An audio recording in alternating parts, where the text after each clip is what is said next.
inspiring stories of honor, courage, and community building. On this edition of Your Police Report, we'll take a look at the people who made 2015 a year to remember.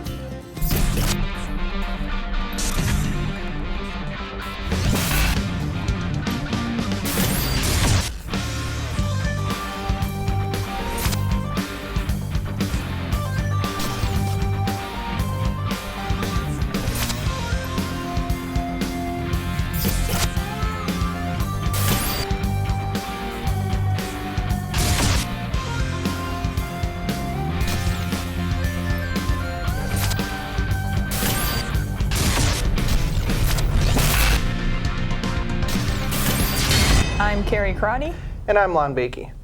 Law enforcement kicked off the new year with a splash as officers plunged into icy waters to raise money for the Special Olympics.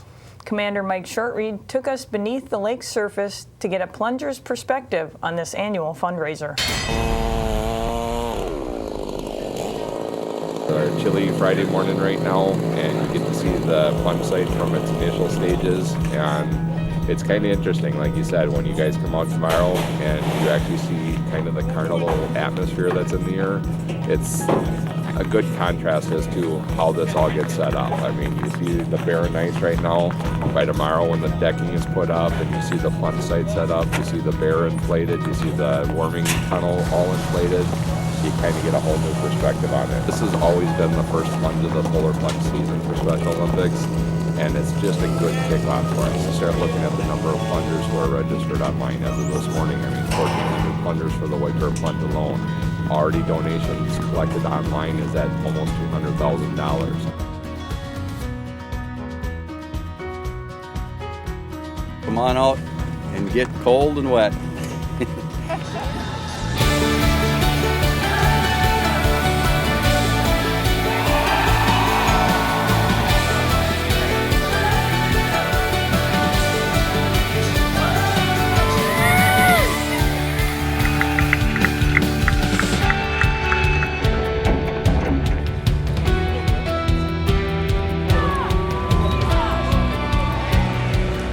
We are so thankful and so proud of our law enforcement people. Not only do they put their life on the line every day, but you see them out here on days when normally they would take off or do whatever, and they are out doing this for us. And, you know, shoot, my hats are off to them always.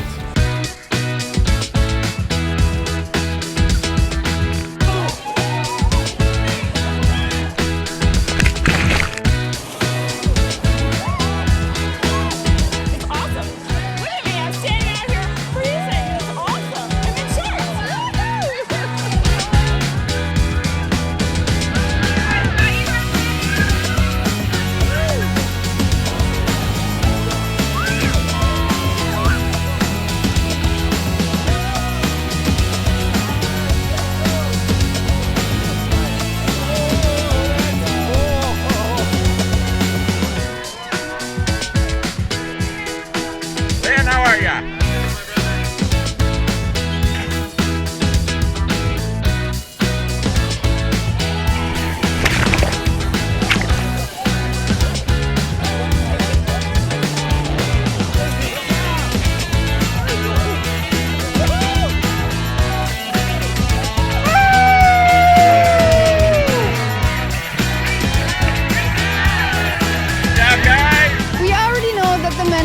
Law enforcement are brave. They're here year after year taking the plunge.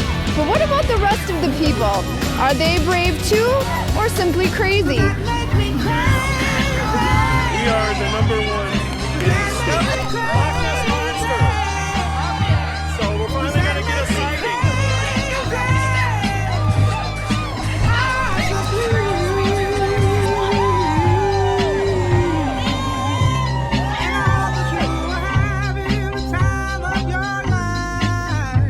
I'm not going in, so I think she's crazy.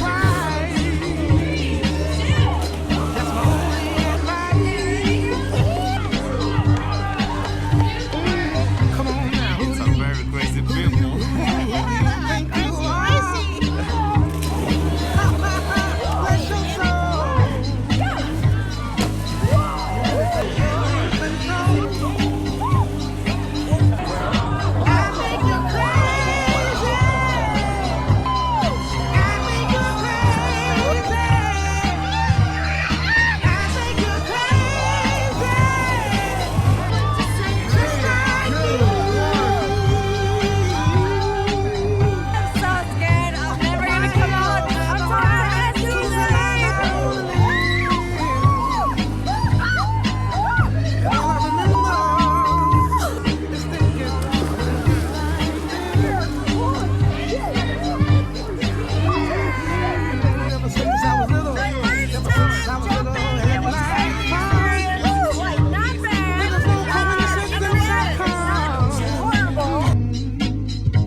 lot of superheroes. A lot of superheroes.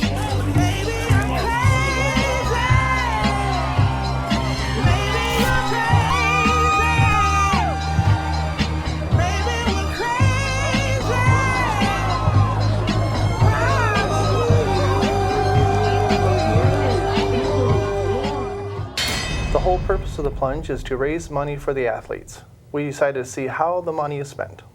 Here's a look at the special athletes in action during the spring games held at the University of St. Thomas. The R word, I am talking about the word retard or retarded. Like me, I'm sure many of you have heard these words used in a negative manner either in school or in the community.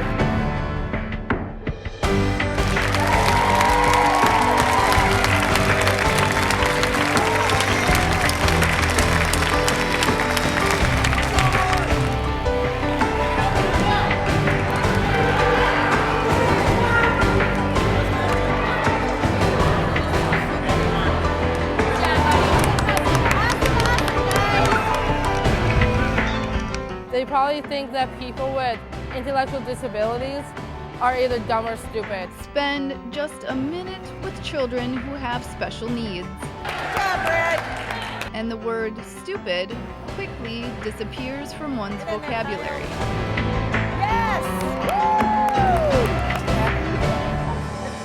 22-year-old Abby Hirsch takes every opportunity to educate the uneducated about people with disabilities. She relishes her role as athlete, advocate, and ambassador for the Special Olympics of Minnesota. Let's hear it again for Abby Hirsch. Her passion for spreading the word to end the R word is paralleled only by her passion to compete. It was competing, after all, that drew her from her proverbial shell. The minute you get me in the water at first, I thought I couldn't do it because I was afraid to have water at my nose, but now I'm a great swimmer. I actually just came back swimming nationally in Princeton, New Jersey.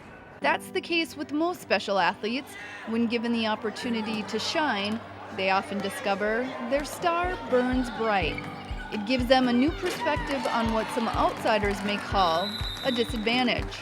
If you haven't, worked with this population of people, don't be intimidated. They're great. They're so accepting and they're so fun. And I think everyone who volunteers, you just get a sense of the transformative nature of Special Olympics and how, an athlete can come in just quiet and shy and they can, get a basketball and their whole world can change.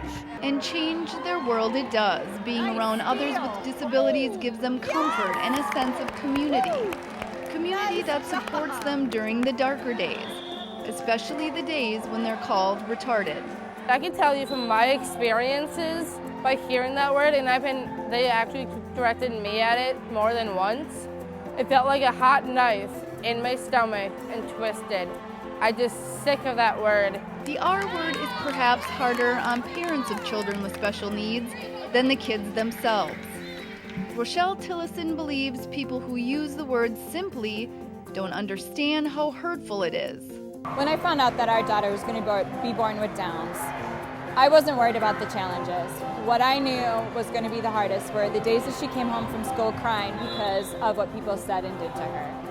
And the R word that's included. That was our first night where she came home crying. That was our first hit, and that's been the hardest. Parent Leslie Salini has coached her son Sean's basketball team for 5 years. Spread out, guys, spread out. Make sure you got somebody covered. She was 35 when she got pregnant with Sean. As is standard procedure for women of a certain age, doctors asked about genetic testing to detect Down syndrome. 1, 2, 3, prayers! Along with her family, they decided they would not. They would accept what life rolled their way, and what did is a spirit so bright, she can't see life without him. I can tell you I could have the worst day at work, and I look forward to coming home every single night because the first thing he does is he'll run down the stairs and say, Mom, and he just runs and gives me a big hug and a kiss, and I missed you, and I'm so glad you're home, and I don't get that at the office. In YPR Lake, students with and without special needs play sports together on a unified team. It helps sharpen their skills, improve fitness, and break down prejudices about intellectual disabilities. And it's this sense of togetherness, community, that helps special athletes and their families. It shows people that they're not any different than any other child. You know, 1 second. Nice job, Sean. Just like many other students, Sean has big dreams. He plans to go to college, move into a house with friends, and enjoy all that life has to offer, just like any other kid. But to Leslie and any other parent with a child with special needs, it's the outside world that can be the biggest hurdle. The people who don't understand or simply don't ask. Joe Cullen and his wife Tawny were thrilled to welcome a baby boy into their home and hearts over 9 years ago. Around age 2, they noticed he seemed to be closing himself up to the world opening around him, and was diagnosed several months later with autism. Since then, Joe has become sensitive to the R word and now understands the lasting imprint it can make. It's so easy to just throw it out casually, not realizing that, that could be harmful and offensive to people. And, it doesn't mean, everyone's just trying to be all PC all the time and, you gotta be politically correct, not use this word, but it just seems like there's a lot of other words that could be used. And, not only is it harmful for the parents, but also harmful, obviously, for the kids and people with special needs. Joe, along with more than 500,000 people, have officially pledged to spread the word to end the word. And although change does not always come easy, a small and unified army will continue to fight hard. I'd like everyone to stand up and raise your right hand. Let's all pledge not to use the R word. Repeat after me. I pledge not to use the R word. I pledge not to use the R word. And on count of everyone here, unify as loud as you absolutely can. 1, 2, 3, unify! 1, 2, 3, unify! 1, 2, 3, unify!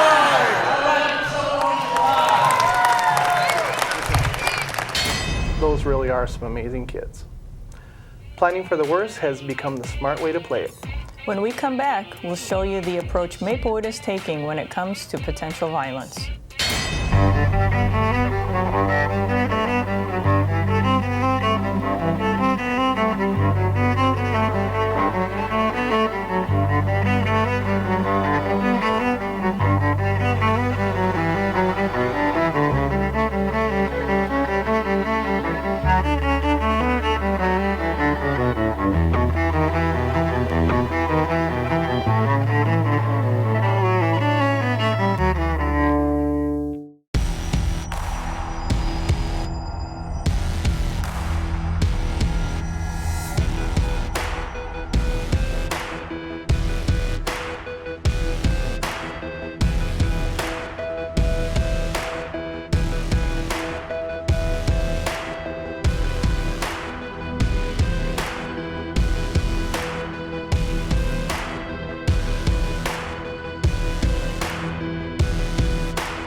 This May marked 5 years since Maplewood Sergeant Joseph Bergeron was shot and killed. During a special memorial ceremony, the man who witnessed his murder shared his feelings about Joe and his memories of that day. Maplewood Police Badge number 357 and the corresponding 5.7 series shall be assigned to Sergeant Joseph Bergeron into perpetuity. This action honors the service and sacrifice of Sergeant Bergeron, who was killed in the line of duty on May 1st, 2010. It was a Saturday morning, and oddly enough, I was on the golf course with my dad. We'd made it through about 10 holes, and I was having the round of my life. Just shot an eagle, I recall, and pretty horrifying experience on the 11th tee box when my mom got a hold of my dad on his cell phone, and one of those instances where right away you know something's terribly wrong. We live in a world where terrible things happen, and it's very nice when you meet people that are the kind of person you can rely on when terrible things happen, and Bill Langevin is one of those guys. I was running on a Vento trail, going south on the trail, and a police car came up behind me, and I pulled over and let him pass. And at the time I didn't know the officer's name, but it was Sergeant Joe, and he smiled at me and I waved back to him, and he proceeded on. The worst day of my life, and I always remember that smile that Joe had there as he was smiling as he went past me, and 2 minutes later he was assassinated by two miserable individuals. And it's something you always remember.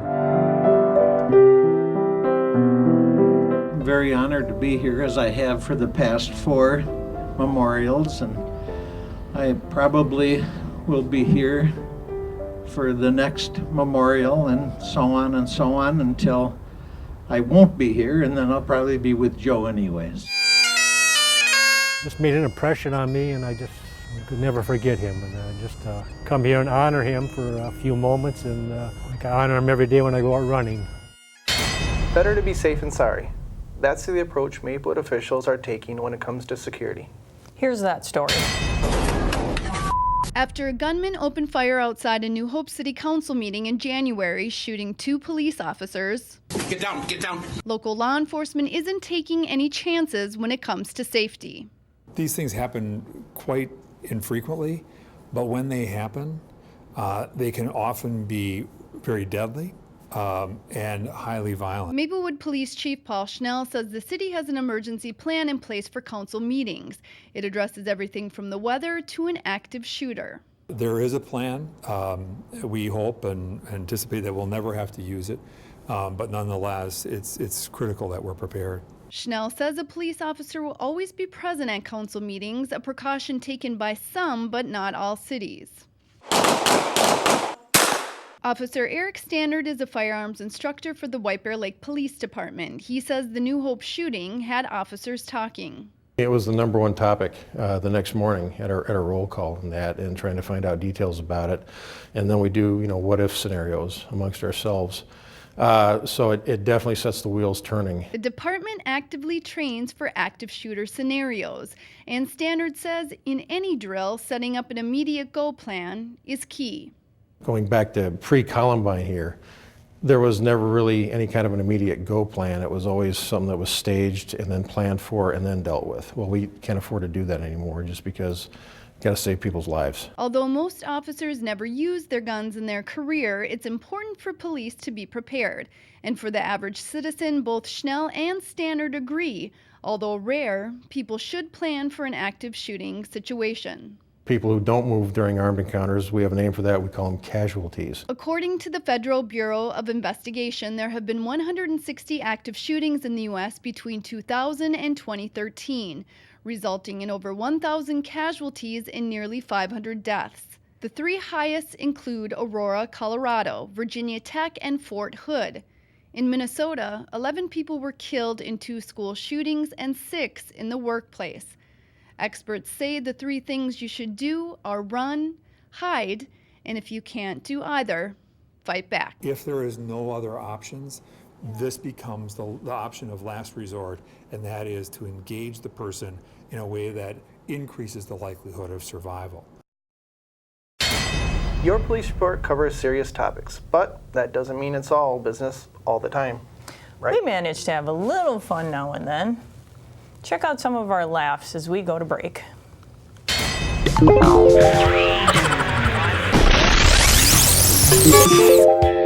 2, what? 3, 2, 1. Sorry. 3, 2, 1. In 3. The heck was that? Hello, I'm Greg Riley. And I'm Bob Mikey.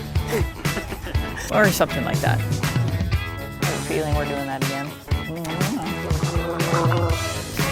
Just show the top of the ring. I don't know. How's my hair? Where's makeup? You ready? There we go. I'm like. Recording today. Oh, look what you did. on. See, you don't have to worry about screwing up. 'Cause I'll just do it for you. What? Wait. Punch Did you it. hear that enthusiasm? That was punch When? right there. Hello, I'm Lon Vicky, participant. Find about.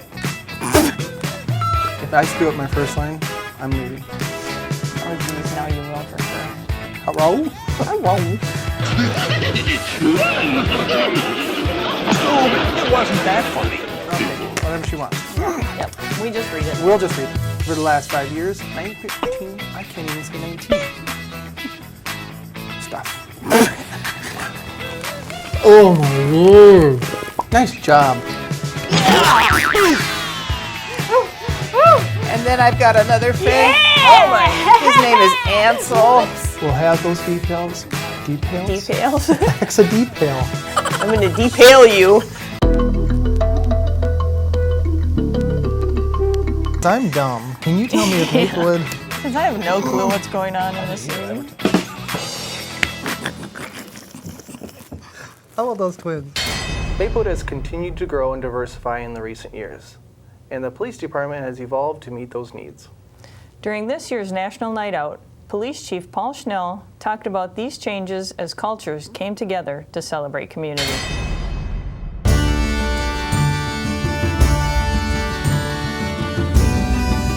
There's no doubt that police and policing has really taken a lot of scrutiny, and some of it very well deserved and important. It's been over 1 year since the shooting in Ferguson, an event sparking racial tensions that made their way to the Twin Cities, dividing protesters and police supporters.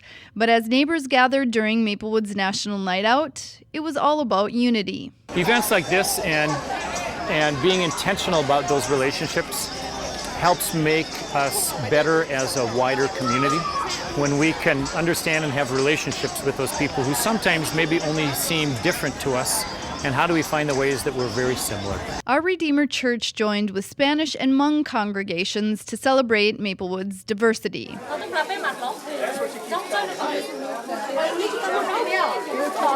And each seemed to embrace the other's most sacred traditions, working side by side serving meals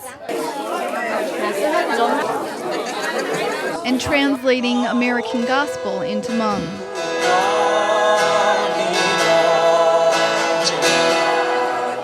We are very community-oriented people, and we love the opportunities that this country has for us. We love to eat. We love to fellowship with other people. Love to learn about other people's culture as well. The Maplewood Police Department has evolved to meet the needs of the city's growing diversity.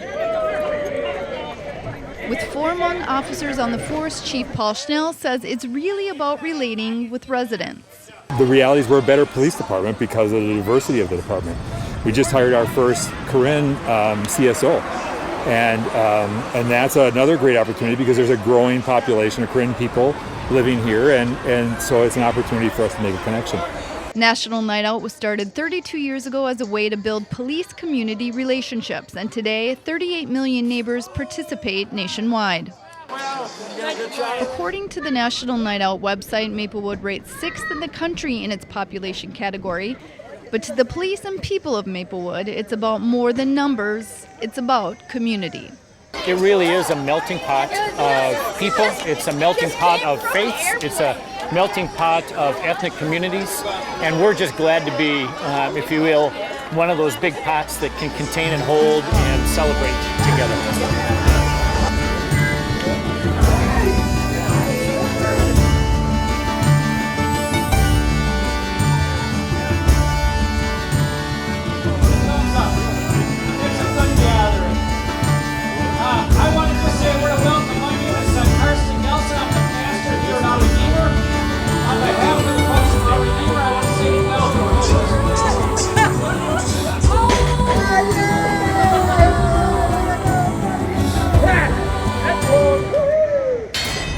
We'd like to note that Maplewood received national recognition for this year's National Night Out.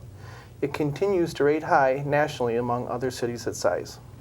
Ramsey County law enforcement began a tradition several years ago, honoring those killed in the line of duty. The annual ceremony honors survivors as well, and no matter how long ago their loved ones were killed, they still feel a sense of loss.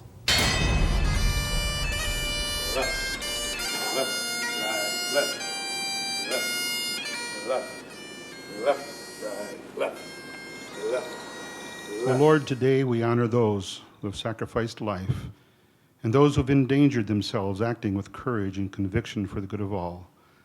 We pray your comfort for loved ones and comrades who feel their loss. Howard Johnson, end of watch, August 16, 1972.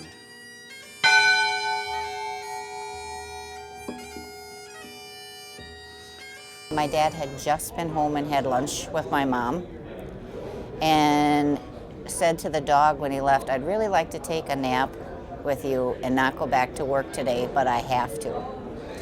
And so because he was a plainclothes detective and he had an unmarked car, he surprised the bank robber who jumped down from a big pine tree, and he shot him at point blank range.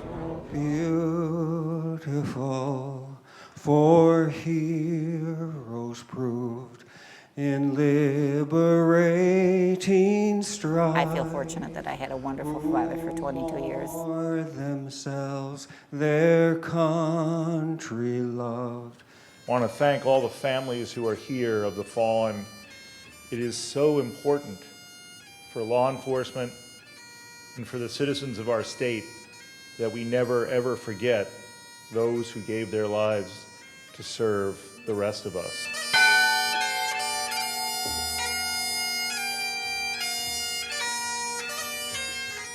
Joseph Bergeron, end of watch, May 1st, 2010.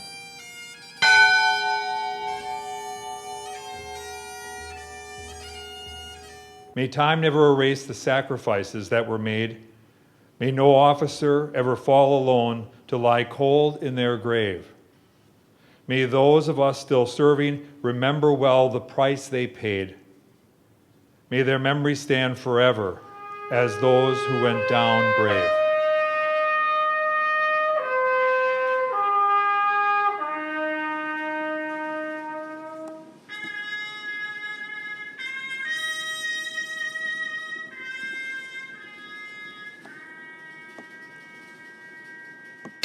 The survivors also shared their gratitude for the ceremony and knowing their family is still remembered. Well, that wraps up this edition of Your Police Report. Have a safe and happy New Year. Thank you for watching.